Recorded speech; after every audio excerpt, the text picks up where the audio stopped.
예수님께서 길을 가실 때에 한 사람이 달려와서 예수님께 꿇어 앉았습니다. 마태복음에서는 이 사람을 부자 청년이라고 합니다. 부자 청년은 예수님께 꿇어 앉아서 예수님에게 이렇게 이야기합니다. 선한 선생님이여, 내가 무엇을 하여야 영생을 얻으리까? 내가 무엇을 하여야 영원한 생명을 얻으리까? 라고 물어봅니다. 부자 청년이 예수님께 이 질문을 한 것은 그가 율법을 따라서 열심히 살아온 것이고, 근데 율법을 따라서 열심히 살아왔지만은 아직 영원한 생명에 대해서 알지 못하였기 때문입니다. 사실 오늘 찬양대가 불렀던 이 찬양, 잠시 세상에 내가 살면서, 잠시 세상을 사는 겁니다. 잠시 세상을 산다는 것은 영원한 생명이 있다는 것이고 영원한 세계가 있다는 것을 우리에게 알려줍니다. 그런데 우리는 예수를 믿는 이 자체가 영원과 관계한 일인데, 이 영원한 생명인데 어떤 면에서 보면 우리는 부자 청년과 같이, 그래, 예수를 믿으면 영원한 생명을 얻어. 그런데 이 영원한 생명은 눈에 보이는 것도 아니고 잡히는 것도 아닙니다. 그러기에 오늘도 우리는 부자 청년처럼 예수님에게 나와서 이렇게 물어볼 수 있죠. 예수님 믿으면 구원받는다면서요? 구원이 무엇이에요? 구원이 무엇이에요? 여러분, 구원이 무엇입니까? 구원받았다는 것이 무엇입니까? 목사님, 모르겠어요. 뭔가는 모르겠지만은 이 안에 있는데요. 그러면 정말 감사한 일입니다. 사실 우리는 이 영원한 생명이 우리 안에 있죠. 근데 이 영원한 생명이 우리 안에 확신으로 와 있지 않는 사람들은 부자 청년과 같이 예수님에게 또 물어볼 수 있습니다. 내가 교회를 다니는데 예수님, 영원한 생명이 무엇입니까? 근데 우리가 오늘 이 예수님께서 부자 청년이 던지는 질문, 이 부자 청년을 알고 계신 거죠. 그가 질문을 던지기 전에 그가 어떤 청년인지 알고 계셨습니다. 마가복음 10장 19절에 보면 내가 계명을 안 하니, 예수님과 부자 청년은 한 번도 만난 적이 없습니다. 그리고 예수님은 이 부자 청년을 만난 적이 없을 뿐만 아니라 이가 어떻게 살았는지도 예수님 들어본 적도 없습니다. 그러기에 그가 어떻게 계명을 지키는지 우리가 볼 때는 모르는 거예요. 그런데 예수님은 이렇게 말씀하셔요. 내가 계명을 안다. 그 부자 청년을 보면서 너가 계명을 안다 이겁니다. 이 말씀은 예수님은 부자 청년을 만나지 않았어도 부자 청년을 알고 계십니다. 여러분들 다 알고 계셔요. 저도 알고 계시고, 얼마나 잘 아냐면은 머리털까지도 세신바 될 정도로 알고 계십니다. 만약에 그걸 믿지 않는다면 성경에서 머리털까지 세신바 된 부분을 빼내셔야 돼요. 다 알고 계셔요. 부자 청년도 다 알고 계셔요. 예수님은 하나님의 아들이기 때문에 다 아셔요. 지금 우리가 예배를 드리는 이 자리에 있을 때에도 우리의 앉고 일어섬과 우리의 생각까지도 예수님 다 알고 계십니다. 지금 예수님 앞에 이 부자 청년이 나왔을 때에 예수님은 알아요. 그가 어떤 생각으로 지금 찾아와서 영생을 얻을 수 있는지에 대해서 묻는 것도 예수님 알고 계십니다. 부자 청년이 정말 영생에 관심이 있었던지, 아니면 자기가 지금까지 율법을 지킨 것을 자랑하려든지, 그 어떤 것이든지 간에 예수님은 알고 계십니다. 예수님은 계명을 알고 있는 부자 청년에게 이렇게 말씀합니다. 내가 계명을 알지 않느냐? 가서 그 계명을 지키라고 했습니다. 그때 이 부자 청년이 이렇게 이야기합니다. 예수님, 선생님이요, 내가 어려서부터 다 지켰습니다. 예수님, 그걸 물어보십니까? 내가 어려서부터, 내가 어머니 뱃속에서부터 교회 다녔는데요. 그거 물어보십니까? 내가 목사의 아들인데요. 그거 물어보십니까? 내가 장로의 아들인데요. 그거 물어보십니까? 우리 아버지 어머니가 교회에서 얼마나 열심히 교회를 다니시는데요. 내가 어려서부터 회당에도 다녔습니다.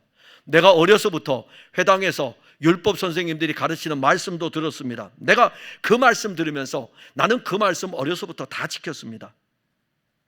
예수님이 이 부자 청년의 대답을 들으면서 그를 향해서 이렇게 말씀합니다. 오늘 우리가 읽은 성경에 참 놀라운 포인트 하나가 있는데, 너 교만하다, 너 잘못하고 있다, 너 교만해, 너 잘못 지키고 있어, 이 말씀 안 하십니다. 예수님은 오히려 오늘 우리가 본문에 보면 부자 청년을 보시고 사랑하신다는 것이죠. 예수님은 부자 청년에게 사랑하는 마음을 가지고 이 부자 청년에게 이렇게 말씀합니다. 가진 모든 것을 팔아서 가난한 사람들에게 주고 와서 자신을 따르라고 말씀을 합니다. 예수님은 부자 청년에게 지금 영원한 생명을 얻는 길을 전한 것입니다. 그러나 부자 청년은 재물이 많아서 근심함으로 예수님을 떠나갑니다. 그래서 예수님은 이 제자들을, 이제 그 자리에 제자들이 있었으니까는 제자들을 둘러보시면서 말씀하십니다. 재물이 있는 자는 하나님의 나라에 들어가기가 심히 어렵도다. 제자들이 예수님이 가르치는 이 가르침에 막 놀라는 거예요. 그리고 그들이 놀랄 때 예수님 다시 이렇게 말씀하십니다. 얘들아, 하나님 나라에 들어가기가 얼마나 어려운지 낙타가 바늘귀로 나가는 것이 부자가 하나님의 나라에 들어가는 것보다 쉬우니라. 하나님 나라 들어가는 것이 어렵답니다. 하나님 나라 들어가는 것이 어렵대요. 그래서 오늘 설교 잘 들으셔야 됩니다. 요것만 듣고 또 주무시면은 우리 목사님 오늘 설교했는데 하나님 나라 들어가기가 어렵대, 이렇게 가서 또 이야기한다고요. 제가 지금 이제 서론하고 있는 것입니다. 예수님 말씀하셨어요. 제자들에게, 얘들아, 하나님 나라 들어가기가 참 어렵다, 이렇게 말씀하셨어요. 제자들이 이 말씀을 듣고 막 서로 이야기하는 거예요. 그러면 누가 구원을 얻을 수 있지? 누가 하나님의 나라에 들어갈 수 있지? 라고 서로 이야기하는 것을 예수님이 들으시고 또다시 그 제자들에게 말씀하십니다. 사람으로는 할 수 없으되 하나님으로는 그렇지 아니하니 하나님으로서는 다 하실 수 있느니라. 근데 거기에 누가 있습니까? 베드로 있죠, 야고보 있죠, 요한이 있죠, 안드레 있죠. 베드로가 항상 성질이 급한가 봐요. 항상 던지는 것은 베드로예요. 베드로가 툭 튀어나오면서 예수님에게 말씀을 드립니다. 예수님, 우리는 배와 그물을 버려두고 예수님을 따라왔습니다. 그래서 베드로는 예수님에게 우리가 모든 것을 버리고 주님을 따랐습니다, 그렇게 이야기했다고요. 근데 예수님 하신 답이 뭐였을까요? 맨 마지막에 결론의 답은요, 먼저 된 자로서 나중되고 나중된 자로서 먼저 될 자가 많으니라. 오늘 우리가 이 이야기를 많이 듣죠. 예수 믿으면은 먼저 된 자가 나중되고 나중된 자가 먼저 돼, 이렇게 가끔 이야기들 하죠. 근데 이 말씀이 어디서부터 왔는지 제가 지금 설명을 해드렸습니다. 부자 청년의 사건 때문에 이 말씀이 나오게 된 것입니다. 그래서 오늘 우리는 예수님께서 부자 청년과 대화하는 거, 예수님께서 제자들과 대화를 통해서 결론으로 말씀하시는 먼저 된 자로서 나중되고 나중된 자로서 먼저 될 자가 많은 것에 대한 은혜를 함께 나누려고 합니다. 그럼 이 일은 먼저 된 자로서 나중되고 나중된 자로서 먼저 될 자가 많으니라라는 이 말씀을 이루시는 분이 누구십니까? 사람으로는 할 수 없으되 하나님으로는 하실 수 있다. 하나님이 하시는 일이죠. 오늘 본문 27절에 보면 예수께서 그들을 보시며 이르시되 사람으로는 할 수 없으되 하나님으로는 그렇지 아니하니 하나님으로서는 다 하실 수 있느니라. 사람으로는 할 수 없고 하나님으로는 다 하실 수 있는 일이 무슨 일입니까? 우리는 할 수 없고 하나님으로는 하실 수 있는 일. 예수님께서 제자들과 함께 이제 길로 나가십니다. 자, 어디 계시다가 예수님이 이제 어디를 가기 위해서 길로 나가십니다. 그 길로 나갈 때에 부자 청년이 예수님에게 와서 딱 꿇어가지고 앉았어요. 그리고 예수님에게 영원한 생명을 얻는 길에 대해서 물어봅니다.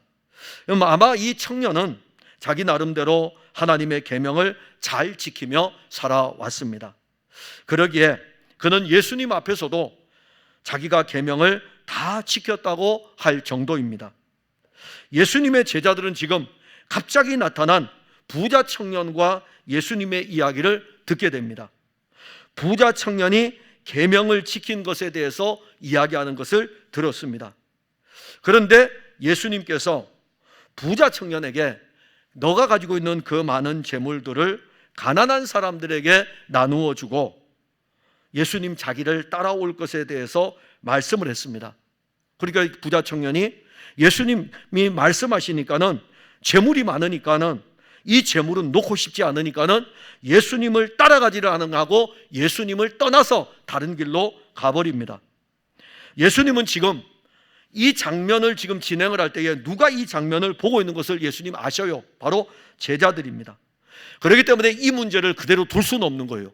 이 문제를 그대로 둘 수 없기 때문에 제자들에게 예수님이 하시는 말씀은 얘들아, 하나님 나라에 들어가기가 어렵다. 부자들은 하나님 나라에 들어가기가 어렵다라고 말씀합니다. 자, 어떤 부자 청년은 와서 영원한 생명에 대해서 물어봤다. 영생에 대해서 물어봤어요. 어떻게 하면 내가 영생을 얻을 수 있습니까? 그런데 이 청년은 떠났죠. 떠나고 난 다음에 제자들에게 예수님 하시는 말씀은 부자들은 하나님 나라 들어가기가 어렵다라고 말씀하면서 하나님 나라에 대해서 말씀합니다. 그러면 우리는 이 사건을 통해서 하나님 나라가 바로 영원한 생명, 하나님 나라가 영원한 생명인 것을 알 수가 있습니다. 하나님 나라에 들어가는 것이 바로 영원한 생명을 얻는 것을 가리킵니다. 그러면 하나님 나라에 들어가기가 어렵다는 것은 영원한 생명을 얻는 것이 인간의 힘으로 할 수 없는 것을 우리에게 알려줍니다. 그것이 얼마나 어려운지 알려줄 때에 낙타가 바늘귀로 들어가서 나오기가 더 쉽더라, 이렇게 말씀합니다. 저는 저희 어머니가 예전에 바느질을 하실 적에, 연세가 드셨을 적에 이 바느질에 이 실을 깨다가 못 깨시잖아요. 그러면 야, 이거 좀 깨주라 그러면은 아니 그렇게 안 보이셔요? 책도 읽으시면서 너 내 나이 대봐 그러더라고요. 그래서 이제 깨준 적이 있어요. 지금 제가 못 껴요. 제가 지금 못 깹니다. 오늘도 아침에 양치질 하려고 치약을 딱 잘라는데 치약 나오는 데가 아내가 새 걸로 치약을 교체를 해놨어요. 근데 그 안에 열어야 되는 게 있거든요. 벗겨야 되는 게. 안경을 안 쓰니까는 이게 있는지 없는지 누르니까 안 나오는 거예요. 그래서 아내한테 가서 이거 좀 열어, 이거 좀 해달라고. 그러니까 아내가 이것도 못하느냐 하면서 열어가지고 벗겨줬어요. 안경을 쓰고 이렇게 보니까는 보이는 거죠. 바늘귀가 얼마나 작은지 아시죠? 바늘귀, 낙타가 바늘귀로 들어가서 나오는 것이 더 쉽다 이겁니다. 이것은 사람으로는 영원한 생명을 얻을 수 없고 사람이 자기의 힘으로는 하나님의 나라에 들어가기가 어렵다는 것을 말씀합니다. 영원한 생명 그럼 누가 줄 수 있습니까? 영원한 생명이 사람이 얻을 수 없다면 영원한 생명은 누군가가 주어야 됩니다. 사람으로는 얻을 수 없는 이 영원한 생명을 줄 사람이 누가 있습니까? 예수님은 이렇게 말씀하셨어요. 하나님으로는 다 하실 수 있다. 하나님으로는 다 하실 수 있다. 하나님은 사람에게 영원한 생명을 주실 수 있습니다. 하나님은 허물과 죄로 죽은 사람에게 허물과 죄로 죽었던 너희를 살리셨도다 이렇게 말씀했어요. 허물과 죄로 죽었던 너희를 살리셨다. 그러면 허물과 죄로 죽은 사람인 우리에게 어떻게 살리시는 영원한 생명을 주실 수 있을까? 하나님은 영원한 생명이신 예수 그리스도를 이 세상에 보내신 것입니다. 영원한 생명을 우리에게 보내신 거예요. 하나님은 영원한 생명이신 이 예수 그리스도를 보내셔가지고 이 예수 그리스도를 통하여서 예수님이 가지고 있는 영원한 생명을 자기 백성들에게 주시는 것입니다. 요한일서 1장 1절과 2절에 태초부터 생명의 말씀에 관하여는 우리가 들은 바요 눈으로 본 바요 자세히 보고 우리의 손으로 만진 바라. 이 생명이 나타난 바 됐는데 이 영원한 생명을 우리가 보았고 증언하여 너희에게 전하노니 이는 아버지와 함께 계시다가 우리에게 나타내신 바 된 이시니라. 우리가 이 영원한 생명을 보았고 우리가 이 영원한 생명을 손으로 만졌고 이 영원한 생명이 나타났고 이 영원한 생명이 아버지에게 함께 있다가 아버지로부터 우리에게 나타나서 이 아버지의 영원한 생명을 이 아들을 통하여 우리에게 주었고 우리가 만졌다는 것을 요한은 기록을 합니다. 사람은 허물과 죄로 인하여 영원한 사망 아래 있습니다. 그리고 사람을 붙들고 이끄는 것은 사망이 이끌어갑니다. 사망이 왕노릇합니다. 예수 믿지 않고 사는 이 땅의 모든 사람들을 누가 이끌어갈까요? 사망이 이끌어가요. 이 예수 믿지 않는 사람들을 사망이 이끌어가서 어디까지 이끌고 가냐면 영원한 사망에까지 이끌어가게 될 것입니다. 그런데 우리에게는요, 영원한 사망이 아니라 영원한 생명이 왔고 영원한 생명이 우리를 붙들고 영원한 생명이 우리를 이끌어서 영원한 생명의 나라에 인도하여 주시는 것입니다. 바울은 지금 자신의 상황, 바울이 로마서에서 자신의 상황을 이렇게 언급합니다. 로마서 7장 24절에 오호라 나는 곤고한 사람이로다. 이 사망의 몸에서 누가 나를 건져내랴. 자기의 이 영적인 치열한 싸움이잖아요. 율법의 문제, 죄의 문제, 육신의 문제, 이 문제로 인해 가지고 치열한 영적인 싸움이 날 때에 이 사망의 몸에서 누가 나를 건져낼 수 있겠는가? 근데 로마서 8장에 가면요, 그리스도 예수 안에 있는 생명의 성령의 법이 죄와 사망의 법에서 너를 해방하였습니다. 예수 그리스도 안에 있는 생명의 성령의 법, 영원한 생명의 성령의 법이 하나 있는데 예수 그리스도가 이루신 이 법칙이 우리를 죄와 사망에서 건지신 것입니다. 죄와 사망에서 우리를 건져내실 분은 오직 하나님이십니다. 사람으로는 할 수 없지만 하나님으로서는 하실 수 있고 하나님은 하십니다. 하나님은 우리에게 영원한 생명을 주어서 우리가 영원한 생명의 나라, 하나님의 나라, 그 새 예루살렘에서 영원히 살도록 영원한 생명이신 독생하신 아들 예수 그리스도를 우리에게 주었습니다. 그럼 우리는요, 이 예수를 믿음으로 말미암아 영원한 생명을 얻는 것입니다. 믿음으로 얻는 것입니다. 그분을 믿음으로 얻는 거예요. 이 생명을 우리는 거듭난 생명이다. 우리가 이 생명을 가지도록 한 것은 우리가 노력해서 얻은 것이 아니고 하나님이 우리에게 선물로 주신 것입니다. 그러니까 우리 엄청난 선물 받은 거예요. 영원한 생명이라고 하는 엄청난 선물을 받은 것입니다. 저희 딸아이가 아이를 낳았는데 벌써 2년째 제 생일을 그 아이로 대체를 해요. 너무 좋아요. 처음에 생일을 맞았을 때는 이제 임신을 하게 돼가지고 아빠의 선물이 뱃속에 있다 그러더라고요. 그래, 오케이, 너무너무 좋은 거예요. 이번에 또 생일을 맞았는데 생일에 딱 데리고 와서 애를 탁 눕혀놓고 이게 바로 꽃 대신 이 아이라 이겁니다. 근데 너무 좋은 거예요. 생명이잖아요. 한 생명. 선물은 받아도, 예를 들어서 어떤 물건을 받아도 쓰다 보면 없어지지만은 내 핏줄의 이 생명 얼마나 소중합니까? 그런데 우리에게 이 말로 다 할 수 없는 예수 핏줄에 영원한 생명을 주셨으니 이 생명보다 가치 있는 것이 어디에 있겠습니까? 하나님으로서는 하시는데 하나님 자기 아들을 통하여 가지고 우리에게 영원한 생명을 선물로 주신 것입니다. 그 다음에 우리가 또 하나 보는 것은 부자 청년은 자기가 영원한 생명을 얻으려고 노력을 했습니다. 마가복음 10장 17절에 보면 예수께서 길에 나가실새 한 사람이 달려와서 꿇어 앉아 묻자오되 선한 선생님이여 내가 무엇을 하여야 영생을 얻으리까? 예수님께서 제자들을 지금 데리고 움직이시는 것입니다. 이 지역에 있다가 이 지역으로 가고 이 집에 들어갔다가 저쪽으로 갈 때에 이 집에 있다가 나와서 길로 걸어갈 때에 제자들을 데리고 지금 가시는 길이거든요. 마가복음 10장이기 때문에 이미 12제자들이 다 형성이 됐고 이들이 예수님이 이들을 데리고 왔는데 갑자기 예수님께서 이렇게 말씀하시면 어떻게 되겠습니까? 먼저 된 자로서 나중되고 나중된 자로서 먼저 될 자가 많으니라. 갑자기 이 말씀하시면요, 아니 우리 예수님 갑자기 뜬금없이 왜 그 말씀하신대? 이렇게 하겠죠. 예수님께서 이 말씀을 하신 배경이 뭐냐 이겁니다. 우리 예수님이 갑자기 던진 말씀이 아니고 이 말씀을 하게 되는 배경이 지금 쭉 설명이 되어 있습니다. 부자 청년이 예수님에게 와서 어떻게 하면 영원한 생명을 얻을 수 있는지 물어보는 것이 배경이에요. 예수님에게로 온 이 부자 청년이 누군지 아십니까? 유대인입니다. 유대인. 예수님에게 온 부자 청년은 아브라함의 자손입니다. 예수님에게 온 부자 청년은 자기가 이 율법을 얼마나 지키기 위해서 열심히 노력한 것을 우리는 알 수 있습니다. 부자 청년이 하나님의 율법을 열심히 지킨 것은 왜 열심히 지켰을까요? 율법을 왜 이 부자 청년이 열심히 지켰을까요?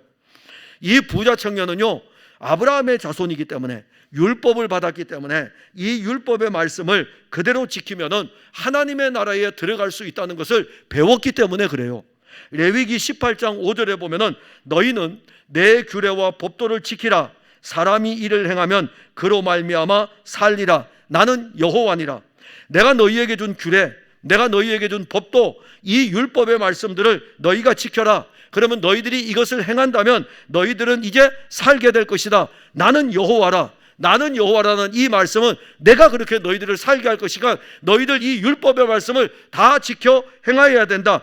이게 바로 모세가 시내산에서 여호와 하나님으로부터 받은 언약의 말씀이고, 그 말씀을 가지고 레위기를 기록하면서 백성들에게 전하면서 제사에 대해서 다 가르쳐주고 율법의 말씀에 대해서 가르쳐주면서 이 말씀을 그대로 살아야 된다. 이 말씀대로 살면은 하나님이 우리를 살게 하신다고 약속하셨다라고 하면서 이 말씀을 모세가 백성들에게 알려줬고, 시간이 오래 지난 다음에 예수님 시대에 왔을 적에 예수님의 시대에도 회당에서 서기관들이, 바리새인들이 이 말씀대로 살라고 계속해서 가르쳐주는 것입니다. 집에 들어갈 때도 가르치고 부모들이 가르치죠. 집으로 나와서 회당에 가면 회당의 선생님들이 가르치죠. 이 부자 청년은요, 조상적부터 섬겨오던 하나님을 섬기면서 모세의 율법을 지키기 위해서 노력을 했습니다. 그런데 부자 청년만 그런 것이 아니라 사실 바리새인들도 율법을 가지고 얼마나 열심히 살려고 노력을 했습니까? 그런데 바리새인들은 그 자리에서 다른 사람들을 율법을 가지고 판단을 하는 우를 범하게 됩니다. 마태복음 23장 2절, 3절, 4절에 서기관들과 바리새인들이 모세의 자리에 앉았으니 그러므로 무엇이든지 그들이 말하는 바는 행하고 지키되 그들이 하는 행위는 본받지 말라. 그들은 말만 하고 행하지 아니하며 또 무거운 짐을 묶어 사람의 어깨에 지우되 자기는 이것을 한 손가락으로도 움직이려 하지 아니하며, 이렇게 말씀합니다. 아브라함의 자손. 자, 이 바리새인들이 그래도 아브라함의 자손들 중에서 나름대로는 그때 시대의 사람들이 야, 저 사람은 바리새파야 라고 했을 때에는 나름대로 율법을 따라 열심히 살려고 했던 사람이기 때문에 바리새파라고 불렀어요. 그런데 그들 중에 누가 율법을 지켜서 구원에 이르렀습니까? 아니, 그 시대만이 아니라 앞으로 가봅시다. 그 앞으로 가서 자, 여러분들에게 한번 물어봅시다. 모세가 율법을 지켜서 구원을 받았습니까? 율법을 받은 사람인데, 그럼 모세가 이 율법을 다 지켜서 구원받았습니까? 아니면 다윗은 하나님을 얼마나 사랑했는지 모릅니다. 그가 얼마나 뜨겁게 사랑했으면요, 하나님의 언약궤가 다윗성으로 들어올 때에 옷을 벗고 춤을 출 정도로 그렇게 하나님의 언약궤를 사랑했고 하나님을 사랑했던 사람입니다. 그러면 다윗은 율법을 지켜서 구원을 받았습니까? 로마서 3장 20절에 그러므로 율법의 행위로 그의 앞에 의롭다 하심을 얻을 육체가 없나니 율법으로는 죄를 깨달음이니라. 예수님에게로 나온 부자 청년은 율법을 지키면 지킬수록 그가 죄인임을 알아야 돼요. 오히려 예수님에게 와서 이렇게 엎드려야 되죠. 어떻게 하여야 영생을 얻을 수 있습니까? 라고 물으는 것이 아니라 주님, 나는 죄인입니다. 이 율법을 지킬 수가 없습니다. 나는 죄인입니다 라고 해야 되는데 어떻게 하면은 영생을 얻을 수 있습니까? 이렇게 물어봅니다. 더 나아가서 이 부자 청년은요, 예수님이 영생을 얻는 법을 알려주었어요. 가서 다 지켜 행하라 이겁니다. 그러니까는 이 부자 청년이 자기가 얼마나 열심을 내며 살아왔는지 마가복음 10장 20절에 보면 그가 여짜오되 선생님이여 이것은 내가 어려서부터 다 지켰나이다. 내가 이 율법을 스스로 다 지켰다고 생각하는 부자 청년입니다. 그런데 그럼 뭐합니까? 자기 스스로 율법을 다 지키고 이 율법을 따라 달려왔다 할지라도 자기가 지금 영원한 생명을 가지지 못한 것을 지금 알고 있지 않습니까? 아무리 율법을 다 지켜도 이 부자 청년에게 지금 남아있는 건 뭐냐면은 내가 예수 믿고 구원받았느냐? 오늘날로 말하면요, 내가 예수 믿고 영원한 생명을 가지고 있느냐? 이 문제잖아요. 그러니까 사실 믿음이 우리에게 정말 지금 필요한 것은 뭐냐 하면은 우리가 교회에서 기도해야 되는 것은 예수님, 내가 예수를 믿는데 내가 예수 믿음으로 말미암아 영원한 생명을 가졌다고 하는데 내가 정말 영원한 생명을 가지고 있습니까? 내가 오늘 죽으면 천국에 갈 수 있습니까? 그냥 우리가 예수 믿으면 천국 가니까 천국 간다는 게 아니라, 그런 의미가 아니라 지금 내가 죽는다면 예수 믿고 천국 가서 영원한 생명, 예수의 생명을 가지고 살 수 있습니까? 그러면 이제 자기에게 확신으로 안 올 거 아닙니까? 확신으로 안 올 때에 부자 청년처럼 예수님에게 나아가서 예수님, 내가 다 해봤다고요. 내가 교회 다니면서 안 해본 게 어디 있습니까? 찬양대도 해보고 교회에서 찬양 봉사도 해보고 또 목사로서 설교도 해보고 다 해봤는데 예수님, 내가 지금 구원을 받았는지 영원한 생명을 얻었는지 내가 도무지 알지 못하니까는 나에게 알려주세요. 영원한 생명이 무엇인지 나에게 알려주세요. 이렇게 해야 되죠. 거꾸로 우리는 내가 다 했는데요, 어려서부터 다 했는데요, 어려서부터 주일학교 다녔는데요, 어려서부터 다니면서 청년 때는 SFC 운동도 했는데요, 내가 어려서부터 다 하면서 내가 다 했는데요, 모든 걸 다 했는데요, 내가 목사가 돼서 30년 40년째 설교하고 있는데 다 했는데요. 근데 목사의 마음에 영원한 생명이 없다면 어떻게 되겠습니까? 영원한 생명에 대한 확신이 저에게 없다면 어찌 되겠습니까? 만일 여러분들에게 교회를 다닌 지 40년, 50년, 60년이 되었는데 영원한 생명에 대해서 알지 못한다면 어떻게 되겠습니까? 부자 청년은 답답한 거죠. 율법을 다 지켰는데, 율법을 다 지키면 살리라 그랬는데 자기는 지금 육신 껍데기만 살아있지 영적인 것은 살아있는 것이 아니라 도무지 답답해서 견딜 수 없으니까 예수님에게 나와서 이야기하는 거죠. 어떻게 하면 영생을 얻을 수 있습니까? 율법에 뭐라 그랬댔지? 율법의 말씀을 쭉 전하니까 다 지켰는데요. 그래? 예수님 무엇이라고 말씀합니까? 너희 가진 것을 벌어서 가난한 자들에게 다 주라고 말씀합니다. 사람들은요, 영원한 생명에 대해서 알지 못하고 영원한 생명에 대해서 관심이 없습니다. 잠시 있다가 없어지는 안개와 같은 세상에 관심을 두고 살아갑니다. 그들의 인생이 마치는 날에 그들은 영원한 진노의 사망으로 들어갈 것입니다. 그럼에도 불구하고 그들은 영적으로 무지하여 가지고 육신의 짧은 생애에 관심을 두고 살아갑니다. 우리가 사는 이 세상에서의 삶을 사람들은 이렇게 이야기도 합니다. 이래도 한 세상, 저래도 한 세상, 뭐 이렇게 살든지 저렇게 살든지 그렇게 살다가 떠나지 뭐. 이래도 한 세상, 저래도 한 세상. 교회를 다니는 그리스도인들은 이래도 한 세상, 저래도 한 세상이 아니라는 거예요. 이래도 한 세상, 저래도 한 세상 살다가는 영원한 사망에 가게 된다고요.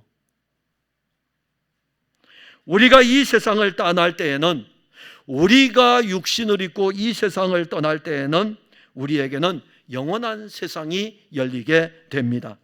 부자 청년은 그 영원한 세상을 아는 것 같지만 알지 못한 청년입니다. 어떻게 하여야 영생을 얻으리까? 굉장히 고차원적인 교회의 질문이지만 이 청년은 영원한 세상을 알지 못했습니다. 그가 만일 영원한 세상을 알았다면 영원한 세상에서 이 세상으로 오신 하나님의 아들 예수의 말씀을 귀담아 들었을 것입니다. 이 예수의 말씀을 가까이 하였을 것입니다. 부자 청년은 영원한 생명을 가지고 싶었지만 이 세상에서 자기의 물욕으로 인하여서 영원한 생명이 그 앞에 있는데, 나를 따르라, 가난한 자들에게 주고 나를 따르라는 것은 내가 영원한 생명이니까 나를 따라가면 영원한 생명을 얻는다고 말씀하면서 나를 따라오라고 했지만은 그 영원한 생명 예수님을 따르지 아니하였습니다.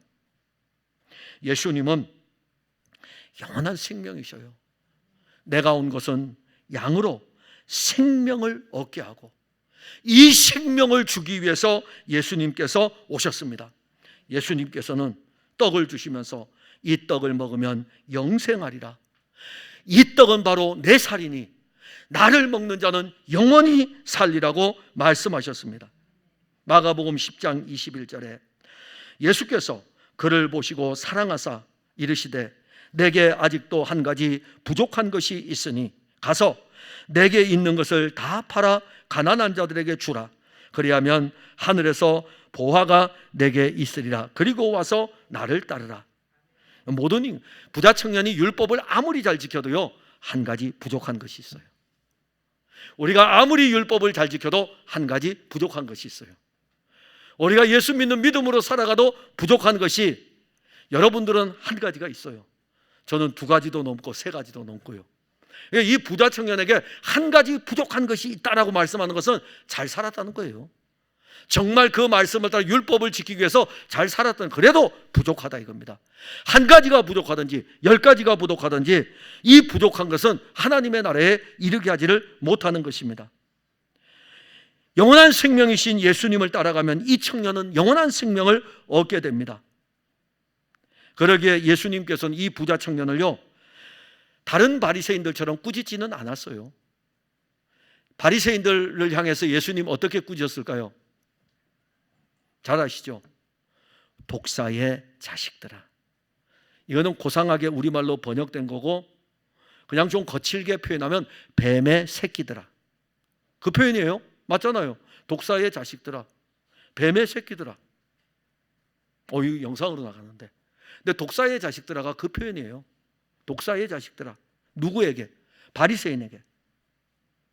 그런데 예수님은 이 청년을 보고 그를 보시고 사랑하사, 그런데 그 사람이 예수님을 따라가지 않았습니다.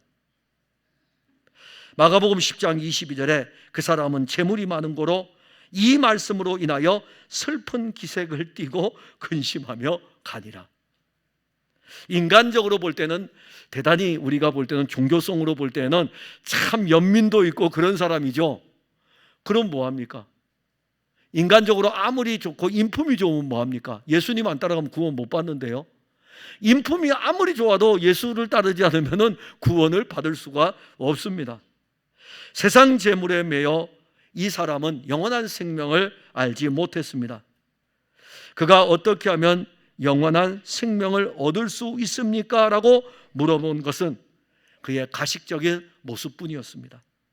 다른 것을 다 지켰다고 하는 그의 모습을 볼 때에 자기의 의가 얼마나 강한지를 알 수가 있습니다. 영원한 생명이 왔습니다. 영원한 생명을 얻으려고 열심히 교회를 다녔습니까? 아니면 내가 교회를 열심히 다녔기 때문에 영원한 생명이 내게 있다고 생각합니까? 그런데 더 안타까운 것은요, 둘 다 아니에요. 더 안타까운 것은요, 교회를 다니면서 영원한 생명에 대해서 관심이 없다는 것입니다. 영적 무관심이죠. 이러한 영적인 무관심이 중세시대 말기에 모든 성도들이 교회를 다닐 수밖에 없는 그런 상황, 이 중세시대 말기의 성도들의 모습이었습니다. 중세시대 말기에 그 사람들은 교회를 다녔지만 영원한 생명에 대해서는 아무 관심이 없었어요. 그냥 종교가 그들의 일상이었습니다. 그런데 그들에게 주어진 문제는 죄의 문제입니다. 이 죄의 문제를 해결해야 되는데 종교는 일상이 되었고, 자기들의 죄로 인해서 그들이 무엇을 알게 되냐면 벌을 받는다는 것은 또 알아요. 교회 강단은 늘 죄에 대해서 벌을 받는다라고 선포를 하니까 이 죄에 대해서 벌을 받는 것을 알게 되니까 하나님이 얼마나 무서운지는 알아요.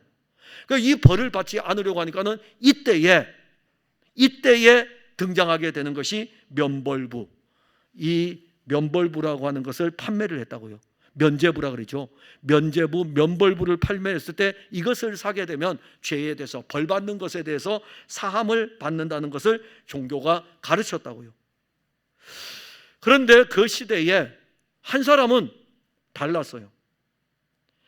이 면벌부의 문제가 아니라 여전히 자기가 죄로 인해서 영적인 고통 속에 있는 것을 알게 됩니다. 수도원 생활을 하면서 성경도 많이 읽고 기도 생활도 많이 하고 그리고 다른 사람 이웃을 사랑하고 섬기는 일들도 많이 했지만 자기의 죄의 문제가 해결되지 않음으로 인해서 이로 인하여 가지고 영적인 갈등을 하고 있는 이 한 사람, 바로 그 한 사람이 마르틴 루터입니다. 그런데 그가 그런 이 영적인 갈등 속에 있을 때에 그에게 찾아온 것은 말씀이었습니다. 말씀이 그에게 찾아왔는데 다른 말씀이 아니라 바로 이 말씀입니다. 물론 성경을 계속 읽었어요. 시편도 강의하면서 이 문제가 분명히 아닌데, 내가 노력하는 것이 아닌데, 로마서를 강의하면서 이 문제가 아닌데 지금 내게는 지금 내가 열심히 노력해서 내가 죄에서 의롭게 되는 것이 아닌데라는 것들이 계속 사로잡아 갈 때에 로마서 1장 17절에서 그가 정말 환희의 노래를 부릅니다.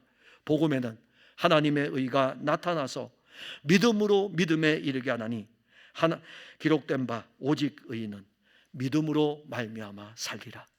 오직 의인은 믿음으로 말미암아 살리라. 이게 내 의가 아니고 하나님의 의구나. 하나님의 의이신 그리스도가 이 땅에 오신 것이구나. 이 말씀이 루터를 찾아왔고 이 말씀의 실제는 복음이신 예수 그리스도였고 하나님의 의인 예수님을 이 루터가 믿음으로 만나고 발견을 했기 때문에 오늘 우리들에게 오직 믿음으로 말미암아 하나님의 의에 이를 수 있고 영원한 생명을 얻을 수 있는 이 진리가 이 강단에서 선포될 수 있는 것입니다. 사람들은 부자 청년처럼 살려고 합니다. 부자 청년처럼 교회 생활을 하려고 합니다. 그렇게 하다 보면 영적으로 무너지게 됩니다. 우리는 모든 것에 완벽한 것 같지만 한순간 넘어질 수 있는 연약한 존재입니다. 부자 청년처럼 열심히 노력하고 열심히 교회 생활을 하면서 영원한 생명을 얻으려는 이 행위가, 그런데 너에게 한 가지가 부족하니라는 이 말씀 하나 때문에 넘어질 수 있는 것입니다. 부자 청년은 영원한 생명을 자기 앞에 두고 영원한 생명을 어떻게 얻어야 하는지를 물어봅니다. 이게 바로 우리의 영적인 모습입니다. 예수님이 영원한 생명인데 이 영원한 생명 앞에서 예수님을 떠난다면 그 사람은 영적으로 부자 청년하고 똑같은 것입니다. 다른 모든 것을 다하였을지라도 예수님을 떠나면 그 어떤 노력도 아무것도 아닙니다. 아마도 이 부자 청년은 자기 자리로 돌아가 다시 유대 종교를 따라 열심히 살았을 것입니다. 그런데 그는 영원한 생명을 얻지를 못하였습니다. 만일 우리의 영적인 모습이 부자 청년의 모습이라면 가장 불쌍한 사람입니다. 그러면 이제 우리가 오늘 설교의 제목과 관계된 부분입니다. 하나님으로서는 하실 수 있는 은혜에 있어야 합니다. 31절에 봅시다. 그러나 먼저 된 자로서 나중되고 나중된 자로서 먼저 될 자가 많으니라. 31절을 우리 함께 읽으면서 이렇게 읽어볼까요? 같이 읽다가 많으니라는 큰 소리로 제가 어저께 결혼식 주례를 썼는데 우리 청년 신은주 청년이요 늘 조용하고 얌전하잖아요. 근데 보통 제가 결혼식 주례를 쓸 때에 신부들에게 네라고 답을 하라고 할 적에 신부들에게는 그래도 조용히 하셔도 됩니다. 살살 여자분들이니까 조용히 하셔도 됩니다. 그런데 제가 우리 신은주 청년한테는 큰 소리로 답하라 그랬어요. 할지 안 할지 궁금해가지고요. 그런데 항상 조용하고 그런 친구가 이 남자를 한평생 사랑하며 이렇게 했더니 답하라고 답을 하는데 네 하고 답을 하더라고요. 이 청년에게서 그런 큰 답이 나오는 줄은, 큰 대답을 하는 줄은 제가 처음 들었거든요. 자, 오늘 여러분들 제가 이 성경을 한번 같이 읽읍시다. 31절을 읽으면서 마지막에 맨 부분에 많은이라는 크게 읽으셔야 돼요. 오늘 설교의 핵심이기 때문에 그렇습니다. 많은이라는 크게 읽으셔요. 다른 거는 그냥 평상시로 읽다가 많은이라는 크게 읽는 것입니다. 31절 함께 읽겠습니다. 시작. 그러나 먼저 된 자로서 나중되고 나중된 자로서 먼저 될 자가 많으니라. 여기 많으니라가 중요해요. 예수님은 지금 먼저 된 자가 나중되고 나중된 자가 먼저 된다고 말씀하지 않았습니다. 근데 우리가 그걸 자꾸 그렇게 이야기해요. 먼저 된 자가 나중되고 나중된 자가 먼저 돼. 예수님이 그렇게 말씀했어. 어디 예수님이 그렇게 말씀했습니까? 먼저 될 자가 나중되고 나중될 자가 나중된 자가 먼저 될 자가 많으니라. 많으니라. 부자 청년은 유대인입니다. 그는 아브라함의 자손입니다. 말씀을 먼저 받은 사람입니다. 그리고 말씀을 따라 살려고 노력한 사람입니다. 그래서 이 부자 청년은 먼저 된 자의 전형적인 모습, 바로 유대인들입니다. 그러면 먼저 말씀을 받은 유대인들을 먼저 된 자라고 예수님이 지금 하고 있어요. 그럼 나중된 자는 누구입니까? 그 사람들은 하나님의 말씀을 전혀 듣지 못하였던 이방인들입니다. 이방인들은 하나님을 모릅니다. 이방인들은 모세의 율법도 알지 못합니다. 그들은 오히려 유대인들로부터 할례받지 못한 민족이라고 하고 차별까지 당했습니다. 먼저 된 자와 나중된 자는 다 이 세상 모든 민족입니다. 예수님은 먼저 된 자 중에 나중된 자가 많을 것이라고 하였습니다. 그런가 하면 나중된 자 중에 먼저 된 자가 또한 많을 것이라고 했습니다. 누가복음 13장 30절 똑같은 말씀이에요. 30절에서는 보라, 나중된 자로서 먼저 될 자도 있고 먼저 된 자로서 나중될 자도 있느니라. 있다고 말씀하셨어요. 그러니까 먼저 된 자가 나중되는 게, 나중된 자가 있고, 그런데 먼저 된 자가 다 나중되는 게 아니고 먼저 된 자 중에서 나중될 자도 있고 나중된 자 중에 먼저 될 자도 있는 것입니다. 부자 청년이 지금 예수님 떠났습니다. 예수님은 제자들에게 부자가 하나님 나라에 들어가기가 얼마나 어려운지에 대해서 말씀했어요. 예수님이 하나님의 나라에 들어가기가 어려운 것에 대해서 말씀했을 때 제자들은 그럼 누가 구원을 얻을 수 있습니까? 라고 서로 이야기했어요. 예수님 그들 이야기를 듣고 사람 못해, 근데 하나님으로서는 하실 수 있다고 말씀했습니다. 자, 이 말씀을 듣고 베드로가 곧바로 예수님에게 또다시 물어보는 거예요. 우리는 모든 것을 버리고 예수님을 따랐습니다. 그러면 우리가 어떻게 되겠습니까? 예수님 그 다음에 말씀하셔요. 어떠한 복을 받을 것에 대해서 말씀을 하십니다. 예수 따라가면 복이에요. 예수 따라가면 복입니다. 땅에서 박해도 겸하여 받을지라도 아무 염려하지 마세요. 사도 바울도 엄청난 박해를 받았지만 예수 따라가는 그 자체가 복이었던 거예요. 내 생에 주어질 이 엄청난 복이 그를 기다리고 있습니다. 자, 그런데 이 생명의 말씀이 끝마치는 중간에 먼저 된 자로서 나중되고 나중된 자로서 먼저 될 자가 많으니라. 이 말씀에 담겨진 생명의 진리는 먼저 된 자가 꼭 나중된다는 것은 아닙니다. 유대인들 중에 많은 사람들은 먼저 됐죠. 유대인이니까. 그러나 나중되었어요. 그게 누구입니까? 바리새인들이죠. 율법교사들입니다. 그리고 유대인들 대부분이 그랬어요. 대제사장도 먼저 됐지만 다 나중됐어요. 오히려 그들은 예수의 생명 안에서 이방인이 되었습니다.